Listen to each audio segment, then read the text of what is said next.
35절에 있는 말씀입니다. 마가복음 8장 35절에 있는 말씀. 마가복음 8장 35절 신약성경 페이지 67면에 있습니다. 67면. 마가복음 8장 35절. 우리 한 목소리로 같이 봉독하겠습니다. 누구든지 자기 목숨을 구원하고자 하면 잃을 것이요 누구든지 나와 복음을 위하여 자기 목숨을 잃으면 구원하리라. 아멘. 제가 다시 한번 봉독합니다. 누구든지 자기 목숨을 구원하고자 하면 잃을 것이요 누구든지 나와 복음을 위하여 자기 목숨을 잃으면 구원하리라. 아멘. 우리가 101 새생명 초청주의를 앞두고 수요일마다 8주 동안, 지난주서부터요 8주 동안 계속적으로 우리가 전도에 대해서 우리가 계속적으로 말씀을 듣고 그 말씀을 따라서 나가서 복음을 증거하려고 합니다. 그래서 지난주에는 히브리서 몇 장 몇 절이었죠? 기억나세요? 9장 26절이 아니고 몇 절이요? 7절. 7절. 한 번 죽는 것은 사람에게 정한 것이요 그에 뭐가 있다? 심판이 있다라는. 그래서 가치혁명, 한 영혼에 대한 가치에 대해서 우리가 설교를 들었고요. 오늘은 목숨을 걸고 전도하자라는 뜻에서 복음을 위하여 목숨을 잃으면 구원하리라 라는 말씀으로 말씀을 증거하려고 합니다. 사람들은 세상에서 가장 가치 있는 것은 돈이라고 생각합니다. 또 어떤 사람은 명예라고 생각하고요, 건강이라고 생각합니다. 쾌락이라고도 말하는 사람이 있습니다. 그러나 예수님은 한 인간이 모을 수 있는 세상의 모든 부, 금, 은, 땅, 채권, 주식, 그 모든 것을 합한 것보다도 한 영혼이 훨씬 더 가치 있다라고 말씀해 주셨습니다. 오늘 그 말씀을 우리에게 본문이 소개해 주고 있습니다. 고고학자들이 프랑스의 사르말륜 대제에 무덤을 찾아가 발굴 작업을 하다가 코라란 방을 하나 발견했다고 합니다. 근데 그 방에 들어가 보니까 왕의 시신이 옥자 위에 놓여 있는데요, 육체는 다 썩어 부패하고 뼈대만 남아 있었다고 합니다. 그리고 그 왕의 손뼈 위에는 한 권의 성경책이 놓여 있었다고 합니다. 그 손가락에 가리키고 있는 성경 구절이 있었냐면 어떤 구절이냐면 바로 36절에 있는 마가복음 8장 36절에 있는 말씀을 가리키고 있었다고 합니다. 사람이 만일 온천 하나 얻고도 자기 목숨을 잃으면 무엇이 유익하리요? 라는 구절이었다고 합니다. 목숨의 중요성을 우리에게 가르쳐주고 있다라는 것입니다. 목숨이 천하를 얻는 것보다도 더 중요하다는 사실들을 그 사르말륜 대제의 죽음 속에서 우리에게 보여주고 있다는 것입니다. 이처럼 우리의 목숨은 너무나도 소중합니다. 어떤 것과도 바꿀 수가 없습니다. 그런데요, 이 소중한 목숨도 내놓을 때가 있다는 것입니다. 오늘 본문에 뭐라고요? 나와 뭘 위하여? 복음을 위하여. 나와 복음을 위하여는 이 목숨까지도 내놓아야 한다는 사실 자체를 오늘 우리들에게 말씀해 주고 있습니다. 자, 이제 본문의 배경을 우리가 들어가 봐야 합니다. 본문의 배경은 어떤 것이냐면요, 베드로가 주님께 엄청난 신앙의 고백을 합니다. 뭐라고요?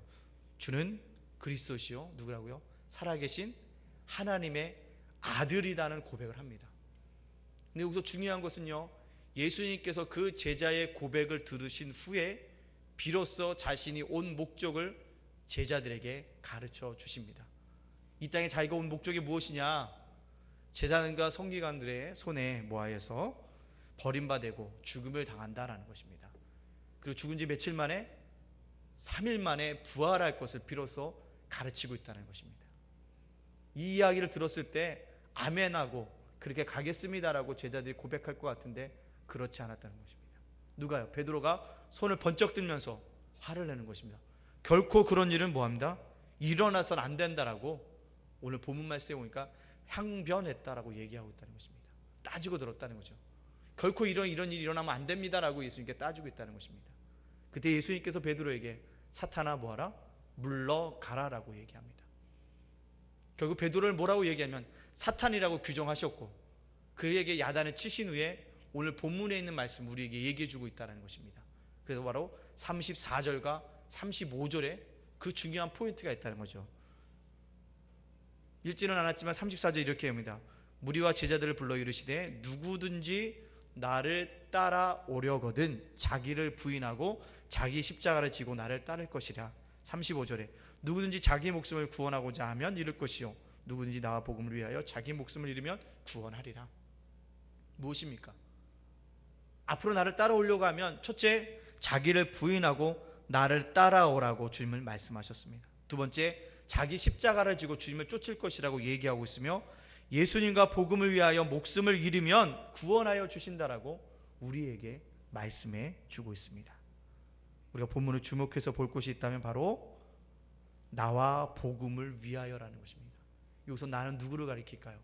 바로 예수님입니다. 예수님과 복음을 위하여 목숨을 잃으면 구원받는 약속을 우리들에게 해주고 있다는 것입니다. 우리가 가진 하나밖에 없는 목숨을 예수님과 복음을 위해서 드릴 수 있는 것이 구원받는 길임을 분명하게 오늘 본문은 말씀해 주고 있다는 것입니다. 오늘 본문을 통해서 예수님과 복음과 바꿀 수 있는 이 목숨을 가진 자가 되어야 함을 깨닫게 되어집니다. 예수님과 복음을 위해서 내 목숨까지도 내어놓을 믿음의 사람이 되어야 한다는 것을 우리에게 가르쳐 주고 있다는 것입니다. 근데 이 고백이 우리의 고백이 되어져야 한다는 것입니다. 이 강단에 있는 목사의 고백이면 되어져도 안 되고, 우리의 장로님들, 우리의 권사님들, 우리 안수집사님들, 누구의 어떤 직분 맡은 자의 고백이 아니라 예수를 믿노라고 하는 모든 자들의 고백이 되어져야 한다는 것입니다. 그렇다면 이 고백이 되기 위해선 우리는 어떤 일을 해야 할까요? 첫째로는요, 영혼의 가치를 깨닫고 영혼의 들판에 나가서 모든 것을 걸어야 한다는 것입니다. 영혼의 가치를 깨닫고 영혼에 있는 들판으로 나가야 한다는 것입니다. 우리가 복음을 듣고 영혼의 들판으로 나가기 전에 영혼의 가치를 생각해 보아야 하는 것입니다. 우리 영혼의 가치는 얼마나 될까요? 여러분의 영혼을 돈으로 환산하면 얼마나 될까요? 환산할 수 있을까요? 환산할 수 없다라는 것입니다. 돈으로 환산할 수 없을 정도로 엄청난 가치가 있는 것이 바로 우리의 영혼이라는 것입니다. 그렇다면 왜 우리 영혼이 이렇게 가치 있는 것이 되어질까요? 왜 그럴까요? 우리 영혼은 위대하신 하나님이 만드셨기 때문에 엄청난 가치가 있다는 것입니다. 우리의 영혼을 창조하신 분이 누구라고요? 하나님이시라는 것입니다. 그렇습니다. 창세기 1장에 보면 하나님께서 우리를 하나님의 형상, 하나님의 모양대로 만드셨다고 말하고 있다는 것입니다. 그렇기 때문에 하나님의 형상대로, 하나님의 모양대로 지음받은 우리 영혼의 가치는 엄청나다는 것입니다. 또한 베드로전서 1장 18절과 19절에 뭐라 합니까? 너희가 알거니와 너희 조상에 물려준 헛된 행실로 대속함을 받은 것은 음이나 금같이 없어질 것으로 된 것이 아니요 오직 흠없고 점없는 어린 양 같은 그리스도의 보배로운 피로 된 것이다 라고 얘기하고 있다는 것입니다. 우리를 위해서 그리스도의 보배로운 피가 핏값으로 우리를 사신 것이라는 사실들을 우리에게 얘기해 주고 있다는 것입니다. 그만큼 우리의 영혼은 가치 있는 존재라는 사실들을 성경은 이야기해 주고 있다는 것입니다. 왜 우리 영혼이 가치가 있을까요? 그것은 영혼의 지속성 때문입니다. 영혼의 지속성이라는 얘기가 무엇이냐면 영혼의 영원성을 의미하고 있다는 것입니다. 사람이 어떤 물건을 살 때 좀 비싼 물건을 구입하는 이유가 무엇입니까? 얼마나 오래 쓸까라는 생각을 하기 때문에 비싼 물건을 선택한다는 것입니다. 싼 것이 비떡이야 라는 것이 있죠. 싼 거 사면 금방 고장 난다는 것입니다. 무엇인가 살 때 비싼 것을 고려하는 이유가 거기 있다는 것이다. 오래 쓰기 위해서라는 것입니다. 그런데 우리의 영혼은 어떻습니까? 우리의 영혼도 그렇다는 것입니다. 이사야서 60장 19절과 20절 말씀에 보면 뭐라고 얘기합니까? 하늘에 있는 태양이 빛을 잃어버려도 우리의 영혼은 계속 존재하고 있다고 얘기합니다. 달빛이 핏빛이 되어서 어두워져도 우리의 영혼은 계속 존재하고 있다라고 얘기하고 있다는 것입니다. 우리가 낮에 만나는 태양, 그 빛이 결코 사그러들지 않을 것 같지만 언젠가는 사그러든다는 것입니다. 근데 우리의 영혼은 그것이 사그러들어도 여전히 존재하고 있다는 거죠. 영원성을 띠고 있으면 지속하고 있다는 것입니다. 밤에 달빛이 휘황찬란하게 비친다 할지라도 달빛은 빛을 잃겠지만 우리의 영혼은 영원으로 계속되어지고 지속하고 있다는 사실들을 우리에게 얘기해 주고 있다는 것입니다. 신자들은 어디에서요? 하나님 나라에서 영원히 하나님과 함께 존재하게 될 것이고 불신자들은 어떻게 됩니까? 지옥에서 영원히 존재하게 되어질 것을 우리들에게 알려주고 있다는 것입니다. 그렇기 때문에 영혼의 가치가 중요하다라는 것입니다. 왜 영혼의 가치가 있습니까? 그것은 영혼의 희속성 때문입니다. 한날 한시에 같은 배에서 태어난 쌍둥이도 어딘가는 다르다는 것입니다. 그러므로 한 영혼이 그렇게 귀한 것이라는 거죠. 이 땅 속에 태어난 모든 사람은 똑같은 사람이 없다는 것입니다. 유일무이한 사람이에요. 유일한 한 사람이라는 것입니다. 여러분 꼭 기억할 것은 나는 유일무이한 사람이라는 걸 기억해야 돼요. 여러분과 똑같은 사람은 결코 존재하지 않는다라는 것입니다. 어디에 가도 그렇다는 것입니다. 그렇기 때문에 단 하나밖에 없는 존재이기 때문에 그만큼 가치가 있는 분들이 바로 저와 여러분이라는 사실들을 우린 기억해야 합니다. 그렇기 때문에 영혼에는 가치가 있다는 것입니다. 또 왜 영혼에 가치가 있습니까? 그것은 이 영혼의 잠재성이 있기 때문입니다. 예수를 믿는 사람들은 하나님의 위대하심이 언제 나를 통해서 나타날지 아무도 모른다는 것입니다. 하나님을 연약한 자를 붙들어 사용하시면 인간의 눈으로 볼 때 보잘것없는 사람이고 형편없는 사람이지만 하나님의 손에 붙들면 그가 어떻게 사용될지를 아무도 모른다는 것이죠. 예상할 수가 없다는 것입니다. 또 하나님의 풍성하신 은혜가 나타나면 그의 삶이 순식간에 180도로 바뀌어질 수 있다는 것입니다. 누가 이런 인생들을 장담할 수가 있겠냐는 것입니다. 영혼의 잠재성, 하나님이 풍성하신 것, 하나님의 은혜가 넘쳐나면 그의 잠재성은 폭발하게 되어진다는 것입니다. 그렇기 때문에 한 영혼 한 영혼이 다 가치 있고 소중한 존재라는 사실들을 우리는 기억해야 합니다. 그래서 주님께서도 베드로에게 얘기합니다. 나를 따르라. 너로 하여금 사람을 낚는 업으로 만들어 주시겠다고 약속하셨습니다. 무엇입니까? 정말로 베드로는 그 일들을 감당했다는 것입니다. 사도 베드로와 사도 바울 중에 똑똑한 사람은 누구였습니까? 사도 바울이었습니다. 사도 베드로와 사도 바울 중에 글을 제일 잘 쓰는 사람은 누구였습니까? 사도 바울이었습니다. 근데 성경을 읽어오다 보면 똑똑하고 글을 잘 쓰는 사도 바울이 설교했더니 수천 명씩 돌아왔다는 기록은 존재하지 않습니다. 근데 사도 베드로 지식도 약하고요, 글도 잘 못 적고요, 그가 복음을 증거할 때는 3,000명 내지 5,000명씩 회개하고 돌아온 역사가 일어나게 되어졌다라는 것입니다. 그 영혼의 잠재성이 있었다는 것입니다. 마찬가지로 우리도 하나님의 손에 사로잡히면 우리 안에 풍성한 하나님의 은혜가 넘쳐남으로 말미암아 놀라운 일들을 감당하게 되어진다는 것입니다. 그렇다면 그 잠재성을 우리가 발견하기 위해서 해야 될 일은 무엇이냐? 무엇보다 가치 있는 영혼을 찾기 위해서 열정을 지녀야 한다라는 것입니다. 이런 가치를 지닌 영혼들이 사는 곳은 어디일까요? 바로 세상이라는 것입니다. 세상은 곧 그런 죽어가는 영혼들이 모여져 있는 들판이라는 것입니다. 그렇기 때문에 세상 속에 있는 그리스도인들이 바로 우리가 되어야 한다는 것입니다. 세상 속에 들어가야 한다는 것입니다. 왜요? 그곳에 영혼들이 넘쳐나고 있기 때문에 그곳에 나가서 복음을 증거할 준비를 하고 나가야 한다는 것입니다. 오늘 그것을 우리에게 깨닫게 해주고 있다는 것입니다. 토요일날 신방을 가는데 상록구청 앞을 지나가고 있는데요, 늘 그 거리를 지나가는데 그날 눈에 띄는 것이 하나 있었습니다.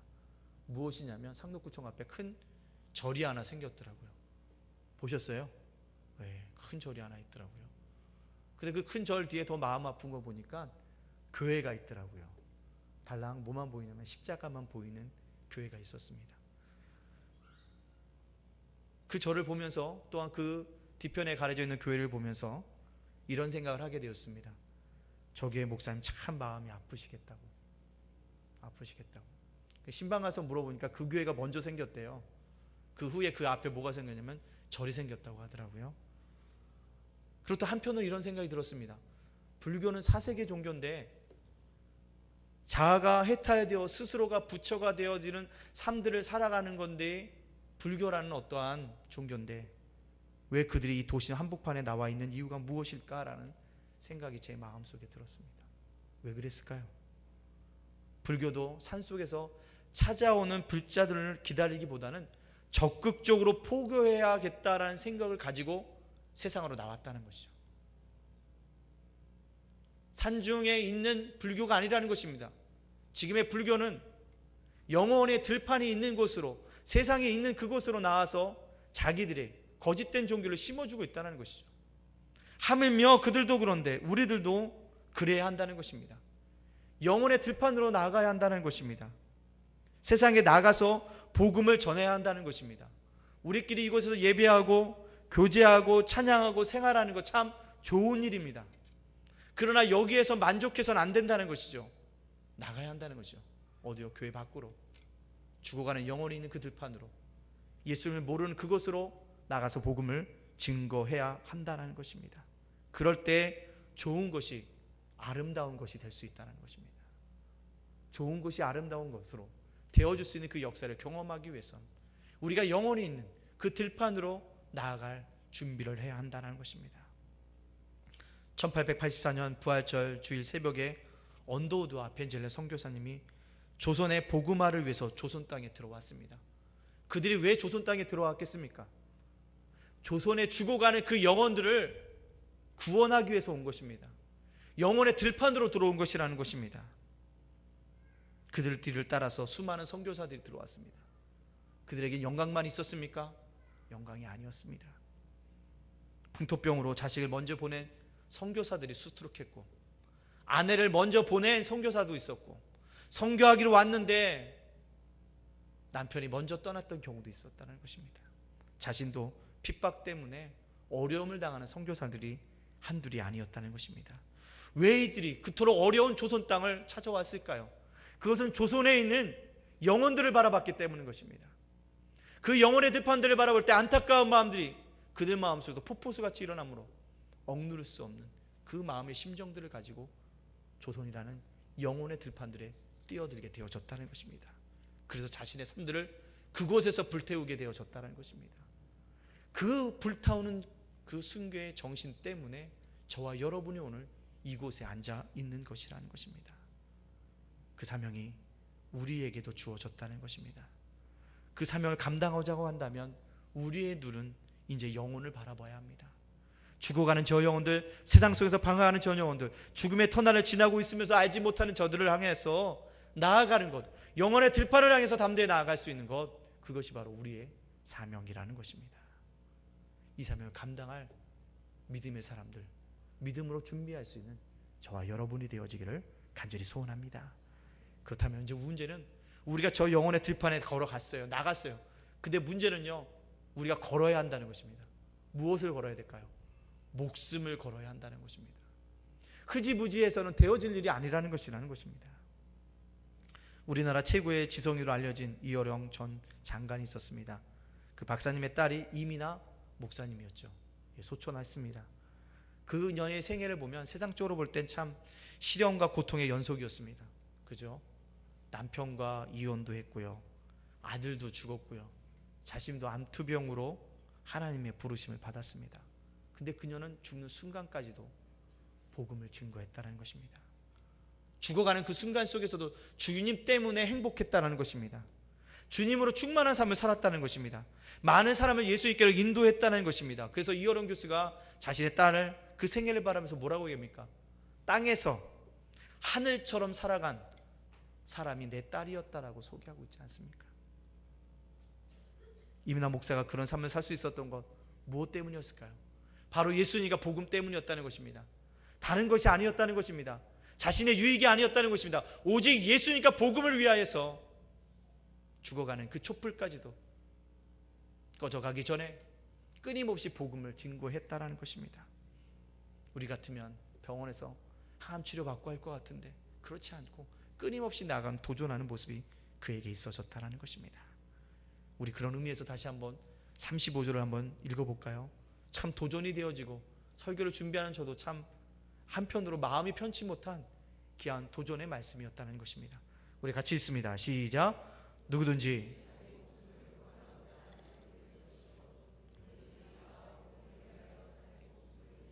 구원하리라. 아멘. 목숨을 잃는다는 편 뭡니까? 목숨까지 바치면서 자기의 모든 것을 바쳐가면서 주님을 섬겼다는 것입니다. 그렇게 할 수 있는 이유가 무엇일까요? 예수님과 복음 때문에 그들 안에 자유함이 있었다는 것입니다. 목숨을 드릴 수 있는 사람들은 예수님과 복음 때문에 죽음을 넘나드는 자유함이 있었다는 것입니다. 그 자유함이 있었기 때문에 사나 죽으나 주님을 위해서 살아갈 수 있는 사람들이 되어졌다는 것입니다. 근데 우리에게 왜 목숨까지 내어놓지 못하는 자유함이 우리에게 있지 못합니까? 그것은 제가 생각해 보니까요, 제 자신도 생각해 보니까요, 자꾸 우리는 세상 것에 관심을 갖고 있기 때문에 그렇습니다. 세상 속의 것에 관심을 잡고 세상 것을 자꾸 움켜잡으려고 하다 보니까 그것이 힘들어진다는 것입니다. 집 없이 길가에서 주무시는 노숙인들을 본 적이 있습니까? 제가 서울역에 한번 가서 본 적이 있는데요, 그들이 주무실 때 참 편안하게 주무십니다. 편안하게 주무세요. 밑에는 신문지 깔고 신문지 한 장 덮고 자는데도 그들 잘 때는요, 얼굴들이 편안하다는 것입니다. 근데요, 좀 뭐 좀 있다는 분들 보면 울타리 쳐놓고요, 위에는 뾰족뾰족한 거 박아놓고요, CCTV 돌려놓고요, 자꾸 높이 쌓는 것을 볼 수가 있어요. 왜요? 가지면 가질수록 근심이 많아진다는 것이죠. 그렇습니다. 주님을 위해서 내려놓아야 한다는 것입니다. 목숨까지 내려놓으니까 두렵죠. 목숨까지 아니라도 우리의 시간을 한번 들여봐야 한다는 것입니다. 목숨까지는 아니라도 우리의 물질을 들여봐야 한다는 것입니다. 그러면 하나님께 더 큰 은혜를 우리에게 주신다는 것입니다. 그것을 믿고 우리가 한번 내가 가지고 있는 것들을 내려보자는 것입니다. 언제요? 이번 주간 동안에. 언제까지요? 10월 21일까지 한번 내려놓자 보자는 것입니다. 그 영혼 죽어가는 영혼들을 복음을 증거해 보자는 것입니다. 당시 로마 제국 치하에서는 예수 믿던 사람들은 모든 것을 다 잃었습니다. 가족도 잃었고요, 친구도 잃었고요, 사회적인 지위도 잃었습니다. 최종적으로는 생명까지 잃었습니다. 그러나 그들은 기쁨으로 주님께서 가신 그 길들을 따라갔다라는 것입니다. 그들의 순교의 피가 로마 제국을 적셔서 200년 만에 로마 제국이 주님 앞에 돌아오게 되어진다는 것입니다. 기독교인 반멸 기념비까지 세웠던 로마 제국이 기독교에 무너진다는 것이죠. 그 다음에 기독교 인구가 많았을까요? 아닙니다. 8%밖에 되지 않았다라고 역사학자들은 지적하고 있다는 것입니다. 8%의 기독교인들이 로마 제국을 복음으로 점령했다는 것입니다. 이런 일이 왜 일어났을까요? 목숨을 내놓고 복음을 전하는 사람들의 결과였다라는 것입니다. 과연 이 결과가 과거에만 일어나고 있을까요? 아닙니다. 지금도 일어나고 있다는 것입니다. 우간다에 한참 유행하고 있는 부흥하는 목사님, 물린디 목사님, 벌레 물린데 바르는 벌레 이름 같은데요, 약 이름 같지만 물린디 목사님, 그분이 복음을 증거할 때 우간다가 나라 전체가 놀라운 회개 역사가 일어난다는 것이지 않습니까? 그가 대만에서 사역했을 때요, 2007년도과 2009년도 단 3년 동안 그 대만에서 끊임없이 복음을 증거했더니 대만의 기독교 인구가 3%밖에 되지 않았는데 8%로 올라가는 놀라운 역사가 일어나게 되어졌다는 것입니다. 지금도 한국에 그 물린디 목사님을 그것들을 연구해서 그 부흥의 운동들을 일으키자고 움직이는 운동들이 있다는 것이죠. 이 안산에도 있더라고요. 이 안산에도 있더라고요. 토요일날 교육자들끼리 식사하다 그 목사님 만나서 이 얘기해보니까 아주 확신이 찼어요. 그 목사님이 하는 게 무엇이냐 하니까 딱 3가지라는 거예요. 첫째, 철저한 회개. 철저한 회개. 2번째, 필사적인 기도. 3번째, 죽음을 각오한 복음 전파. 이 3가지라는 것입니다. 우간다가 나라 전체가 변했다고 합니다. 대만도 부흥의 물결들이 일어나고 있다고 합니다. 회개 운동이 일어나고 있다는 것입니다. 기도 운동이 일어나고 있다는 것입니다. 복음을 증거하는 사람들이 나도 나도 증거하고 있다는 것입니다. 그렇습니다. 우린 그 목사님을 바라보면서 우리 안에도 그것을 회복해야 한다는 것입니다. 회개하며 필사적으로 기도하며 복음을 증거하기 위해서 우리 지스님들이 내가 가지고 있는 것들을 내려놓아야 한다는 것입니다. 그럴 때 우리에게 자유함이 있다는 것입니다.